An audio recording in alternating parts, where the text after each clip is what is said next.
Océane Vibert, bonjour. Bonjour. Vous êtes donc la directrice de la Chamonière, la société de prévention et de secours en montagne.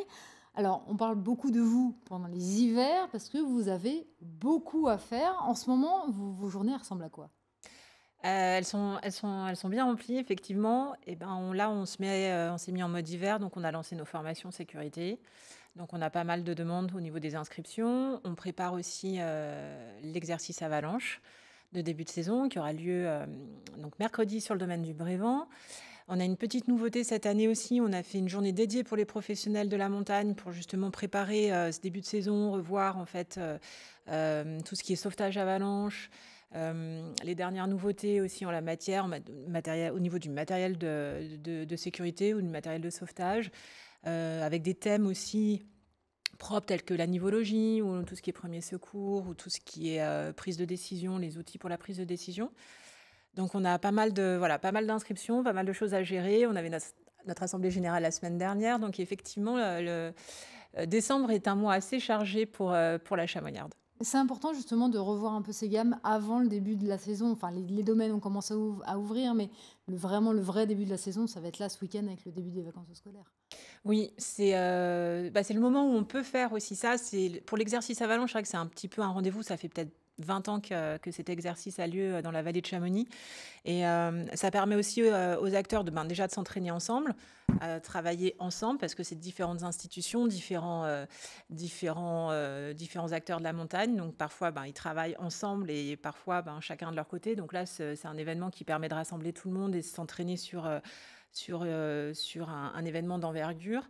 Et aussi, au-delà des techniques de recherche, au-delà de l'organisation, de la montée en puissance, c'est de se retrouver avant le début de saison. Et pour les professionnels de la montagne, que sont les guides, les moniteurs, et puis également aussi les clubs et autres, c'est de refaire un point sur le matériel que l'on a dans le sac, de refaire un point sur les bons réflexes surtout à avoir avant de préparer ou pour préparer sa sortie, avant d'être sur le terrain, de revoir un petit peu tout ça, de se remettre en mode hiver sur les bons réflexes, sur les prises de décision, voilà, c'est reparti.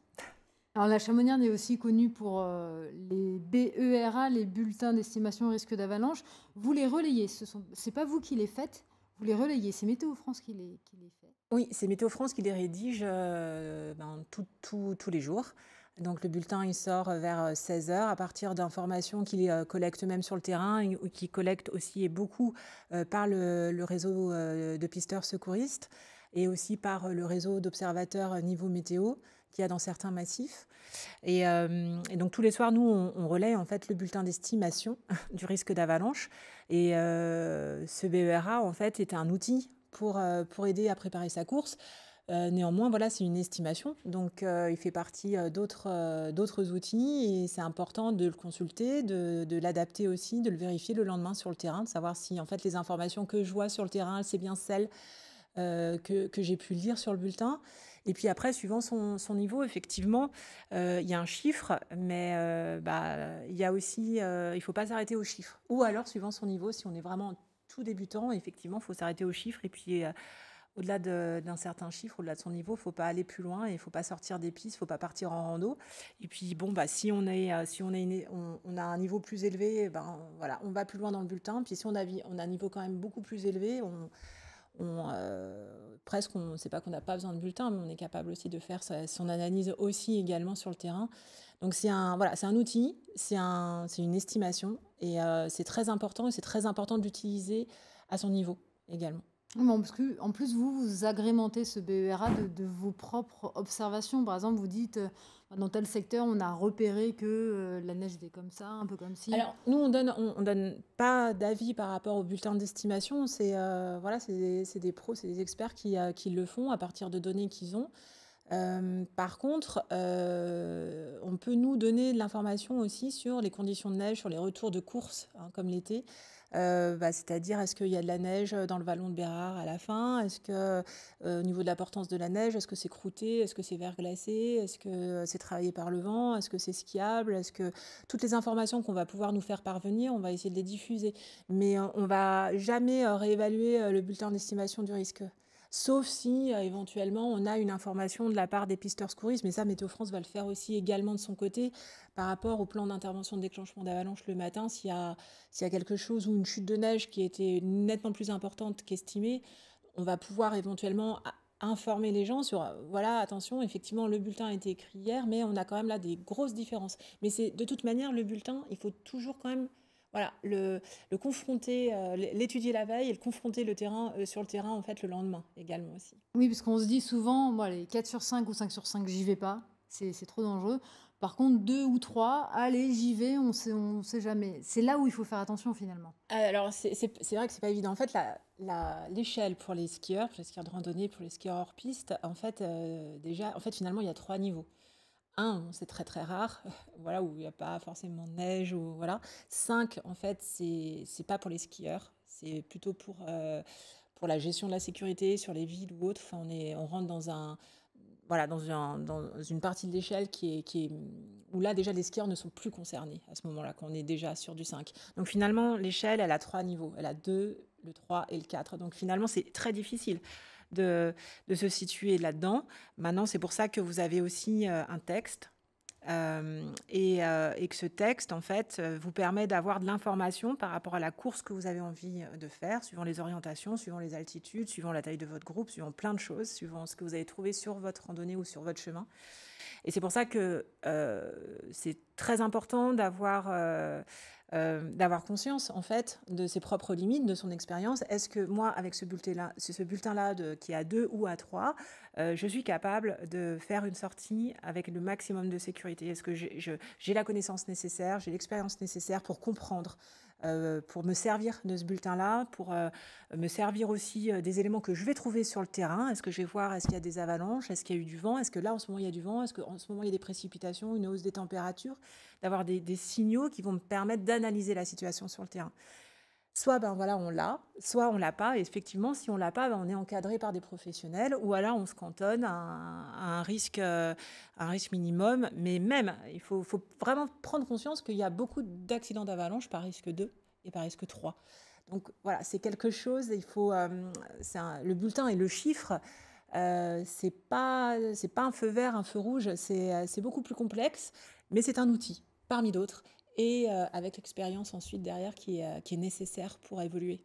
Et c'est aussi pour ça que vous proposez des formations. Oui, nous, notre objectif, c'est d'amener les gens à de la sécurité, à de l'autonomie, à de progresser en sécurité, à comprendre certaines choses. Donc, il y a différents niveaux, il y a différentes disciplines. Mais l'objectif, on est vraiment axé là-dessus, sur la préparation de la course, sur le groupe, sur les outils qui peuvent nous aider du coup à progresser, sur la compréhension et bien entendu sur l'utilisation du matériel de sauvetage, mais avant tout sur l'idée d'évoluer en sécurité pour son groupe. Parce que vous, Océane Vibert, vous le dites bien, le triptyque, pelle, sonde, DVA, c'est pas la protection absolue, c'est du matériel de sauvetage. Oui, c'est du matériel de sauvetage, donc c'est indispensable de l'avoir, c'est indispensable de savoir s'en servir, c'est indispensable d'être entraîné. Mais ce qui est surtout indispensable, c'est de ne pas avoir à s'en servir. Parce que quand on a à se servir de ce matériel de sauvetage et de sécurité, c'est que les choses ont quand même mal tourné et que la situation risque de quand même malgré tout mal se terminer. Donc toutes les formations qui sont aussi dispensées par l'ANENA, qui sont dispensées bien entendu, on insiste là-dessus et on a des demi-journées de formation qui sont dédiées à l'utilisation du matériel de sauvetage. Mais le plus gros de la formation, en fin de compte, c'est d'évoluer en sécurité, de comprendre quels sont les outils dont j'ai besoin et l'expérience et les signes pour justement, en fait, ne surtout pas avoir à me servir de ça.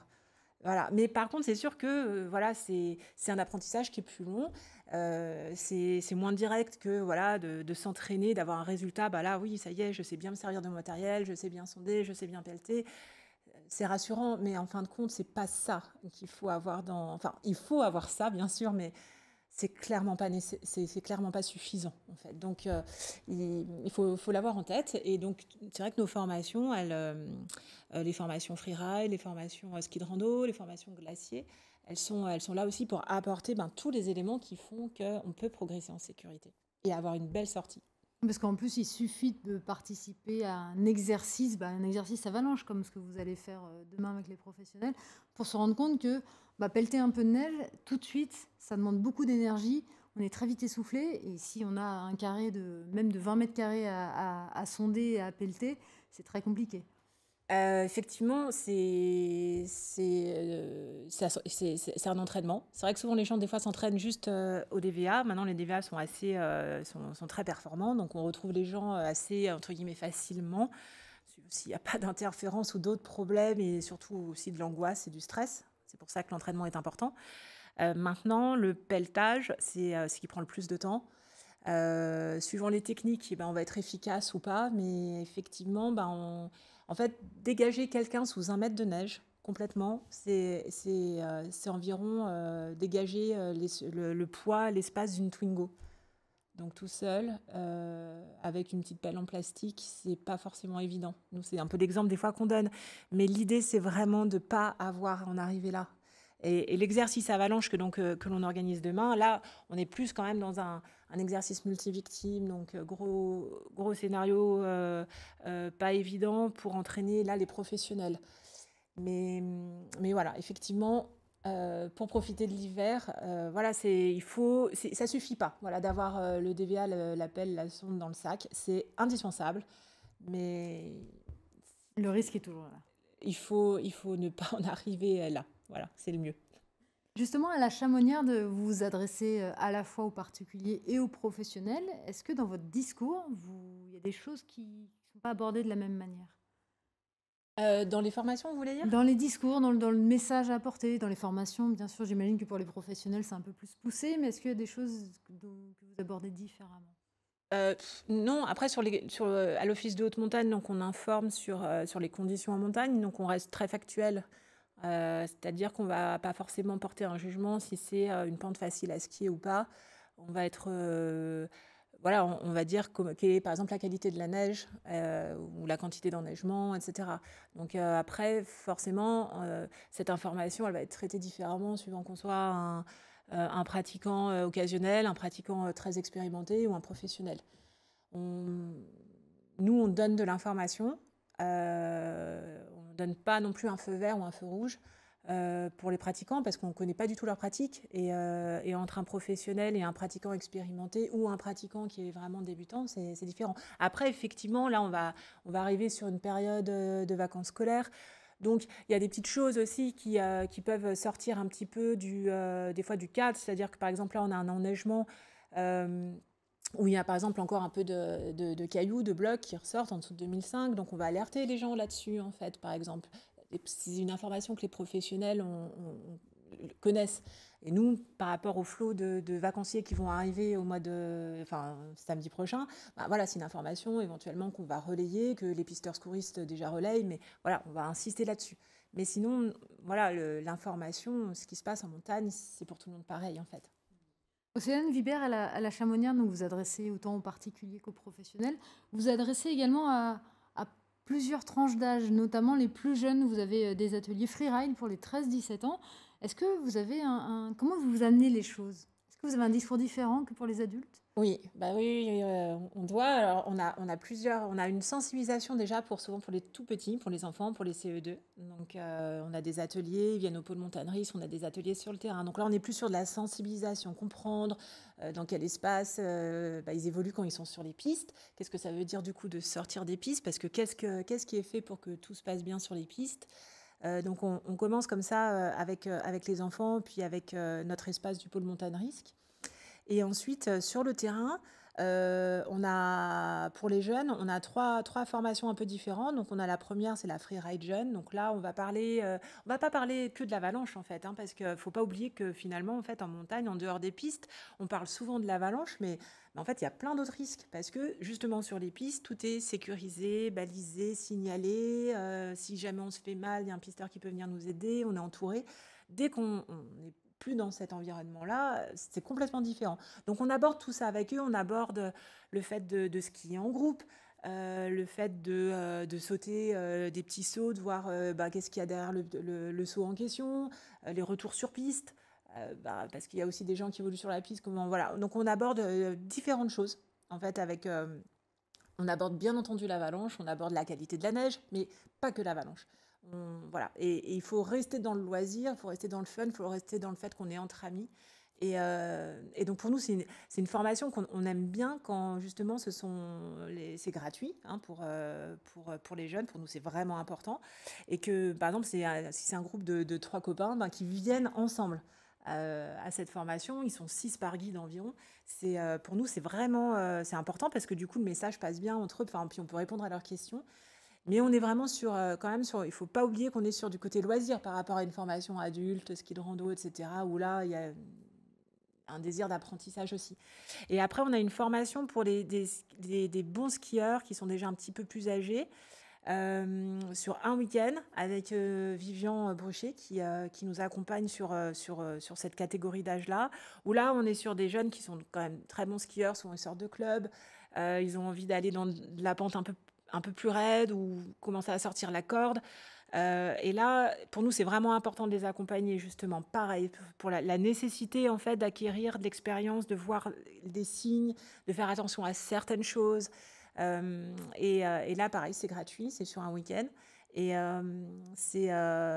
voilà, on est sur un niveau un petit peu plus élevé, une tranche d'âge un peu plus âgée.